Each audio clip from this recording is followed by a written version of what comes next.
the latest is that barring any other thing, any situation, we are likely to have, and we are choosing our words advisedly, and likely to have Akotia 10 green, because so far, KOG, we've done 110, 9 in waiting, 9 polling stations in waiting, and so far it is the NDC still leading the pack with about 54.78%, and so 9 more polling stations to go per the figures that we have received, and like I said, barring any other thing, yes, we can then be definite with some of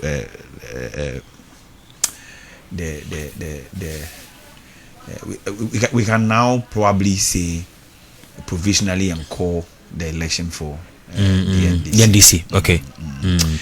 Because it doesn't look good. It doesn't look good at all for the NPP. Yeah, so it's actually 54.81 percent. The NDC out of 110 polling stations. We were left with just 9 polling stations to go, and so that is it. It doesn't look good for the NPP. I see. It doesn't look good for the NPP. And this brings to the fore, Kwame, your man is also trending, because as we are doing this ones, I'm also monitoring the social media space. Okay. The Honorable Okyere Baafi, he is really trending. You know, why is he trending? Tell us. He made a point that if the MPP loses Akwatia, he's going to resign as an MP. For that's new jobbing, right? Yes, new jobbing. I see. So he has to do the needful. That's what people are saying. I think whether or not he will do that. That's the matter. Let me for a lack of a better word, I think he was being reckless in making that statement. You know why? You were being too confident, right? Yeah, you were being elected by the people of Juabin, right? That's his constituency. Yeah, sure.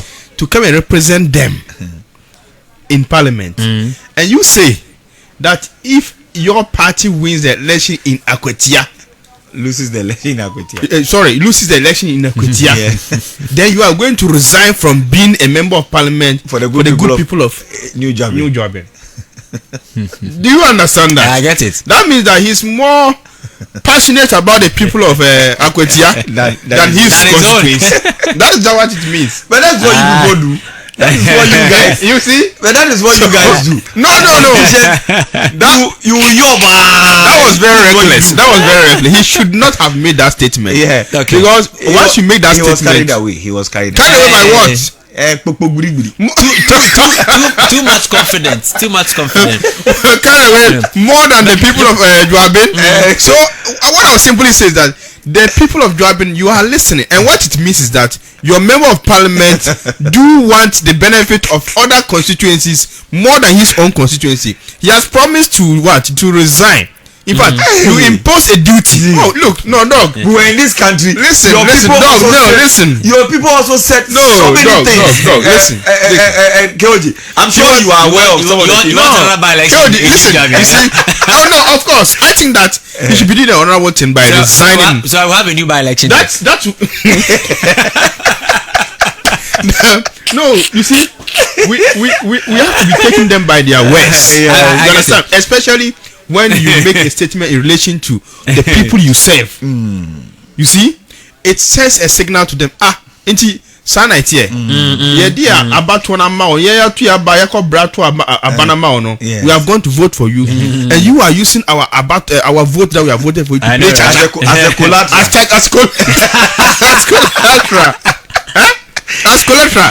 So like I'm saying, this is what a lot of the politicians do, and I don't know. They don't learn. I don't know. Seriously, politicians don't learn.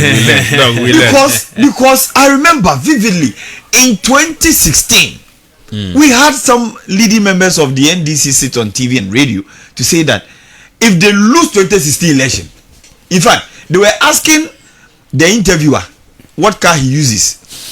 So like KOG, they will ask you, what car do you use? You mentioned your car. He said, I will add my car to your car and add money to it if we lose 2016. So invariably, the new Joabi MP says that he will forsake his own. Are you getting me? Ima, are you getting me?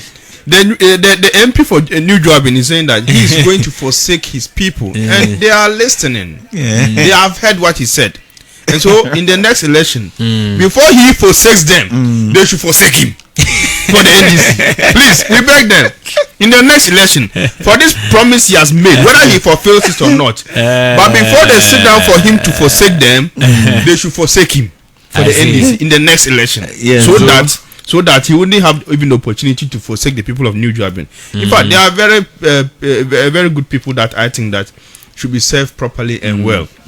It's not for fun, dog. Yes. We should not be making certain statements that would jeopardize the kind of strength we have put in place for our people. Yes. To send someone into parliament to work for our constituent. That particular constituency. I'm reading some. Anyway, the coalition center is very busy. I'm sure they are putting final touches together to ascertain really the final results. And I'm reading some message. I don't know. Musa Dankwa is trending seriously. Somebody says Musa is a force. And that's what I'm seeing here on the tab. There's another one here who says Ghana is officially one party state. Yeah, some big great. And so Kwame, if you look at what is happening now, it means that if eventually the Electoral Commission calls the election for the NDC, it would mean that the NDC now officially has 185 seats in parliament, plus a certain 4 independent candidates who have also vowed to do business with the NDC, making it 189. Kwame, this is unprecedented. Total overhaul. This is a whitewash. And I don't know what. Your man is busy in the coalition center, Baafi. I'm sure he's on a phone call. I'm sure his constituents are telling him that Charlie go resign or not. I beg, leave my man alone. We beg. We didn't. Young can hear cry. What can you hear? Uncle resign it. Because sometimes politicians. Charlie. What is it? They know they are losing, but they will still. But I was telling you, this matter of DJ Boyanyo. Do you remember DJ Boyanyo? Nana B, right? No, it's not Nana B. Is this the honorable Tukono? You remember the famous DJ Boyanyo? No. But even Nana B used it some time ago. I think there was. But the originator of that phrase was actually the honorable Peter Otukono. So some few messages that have come. This one says, KOJ, why do we still have Ghanaians voting for MPP? They shouldn't be getting any votes cast at all. NDC all the way. Mati came through with this one. This one says that where's the message? Okay. Is it this one? Okay. Good evening, KOJ. What I know about the NDC as a political party is it is a party for all. From days of Jerry Rawlings, Prof. Mills, down to the current president. Development goes with or without votes. It is only the MPP that would deny citizens development because they didn't vote for the party. No more MPP. F4 Agbesi, whole area 52 came through with this one. Good evening, KOJ. Please, there's nothing like drivers and traders accepting to reduce their things. The government is in charge to force everyone to reduce their items. I'm getting disappointed for the government not enforcing that. John Abbott in Sakumono came through with this one. They say that they still have old goose. Charlie, what you go do? That's the matter. Yeah. That's the excuse they use. Of course. That's what they say. And if they have old goose, you can't say that it's a lie. You can't say that. You wouldn't even know whether it's a lie or not unless terror audit is made, and we don't have that system. Look, so earlier, myself and Bashir were having a discussion on. He raised a conversation that now politicians cannot take Ghanaians for granted, and it raised a conversation about whether or not the 2024 general elections really created some lessons for us to learn as politicians going forward. Yes. Do you think they've learned some lessons? And even with this Akotia by-election? Kwame, if by this time in age you have not learned anything as a politician about the sophisticated nature of the voter, then you should be looking at another enterprise, maybe considering preaching or something, because because I will be very surprised that at this time and age of all the happenings over the period, you still would think that you can win election by doling out monies or last minute projects or whatever, as it were, to win election, or think that you can use brute force to invade people's constituency with your tag and those people, and think that you can win election. Then you are a joke. So I think that get their job done.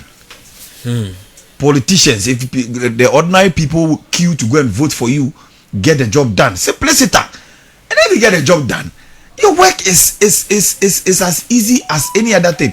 You see, like I'm saying, that in fact, your work will speak for you.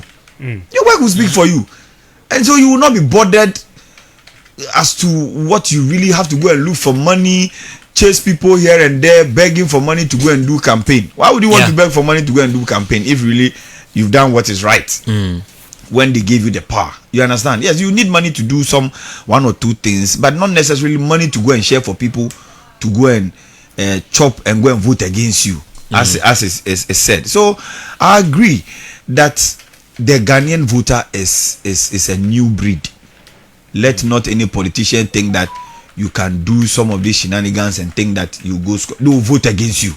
And that is exactly what was demonstrated in 2024 election and all other elections preceding even the 2024 main or the general election. So I agree entirely with you guys on that score, that the voter now, the Ghanaian voter now, is looking out for a lot of things. Who discard badia and sing for you. They will sing for you, or they will take the money and sing for you. It's as simple as that. Kwame, I see. Well, this is class 91.3. We're getting into that moment where now political parties await results from the various polling stations to the coalition center for the official collation to be done. Subsequently, the declaration of results and the declaration of who has won the election. But per projection so far clearly indicates that they suggest that the National Democratic Congress is in a comfortable lead. And just like Doc saying, barring any other thing, it looks like the NDC's candidate, lawyer Bernard Bediako, will be crowned as the winner for today's election. And is that really going to break the issue of Akwatia as a seat for the MPP? Because going into the election, the MPP's mindset was that this is our seat, we need to grab it at all costs. Now it is almost shifting to the side of the NDC. I think they were getting it all wrong by saying that Akotia belongs to them. Akotia would have belonged to them for these 4 years. But in the previous years, in fact, Honorable Jama was the MP for Akotia. Yeah. He won it. And so it's basically not for the MPP. Either can we say that it is for the NDC. Yes, so it is for both parties to win in Akotia, depending on what kind of development or achievement you are able to grab at the time of serving the people of Akotia. Akotia has never been for NDC. It has never been for MPP. It has never been the strongholds for both MPP or NDC. They were being mischievous or I think deceiving themselves, tickling themselves, and then laughing. But can you hold on from? Let me go back to the constituency. Sammy, good to have you again on the show. What's the current situation? What do we need to know as far as the election today is concerned? Well, you can hear the sound in the background. We are in front of the constituency of the NDC, and the crowd has marched up here. Generally, because of the provisional result that has been seen, that means the NDC candidate in the lead. So what I keep saying here, even though the result hasn't officially been announced yet, the supporters have not at the consistency of the jubilation. In fact, to be honest, it requires the police moving up the vehicles to move up and down. They block the road and they have the police that is not working to be able to pass. So that's the situation here as I see to you now. If you can hear the sound at the background, it's all jubilation all over because exactly the traditional result that the NDC has is indicating that their candidate is in the lead and probably is trying to win the election. I see. Do we know if all results have been transferred from the polling stations to the collation center yet? I can't really tell. You know, because we have men in the ground, we keep getting some results from men on the ground. Okay. And the provisional results, like I said, that we also take from the ground indicate that the NDC candidate is in the lead. And because because we have terrible people on the ground, that's why we want to say that we believe what they are telling us. But as together, all the results have been sent to the police center, we haven't been able to find out yet. I see. Well, let me thank you. Sammy, any other thing we need to know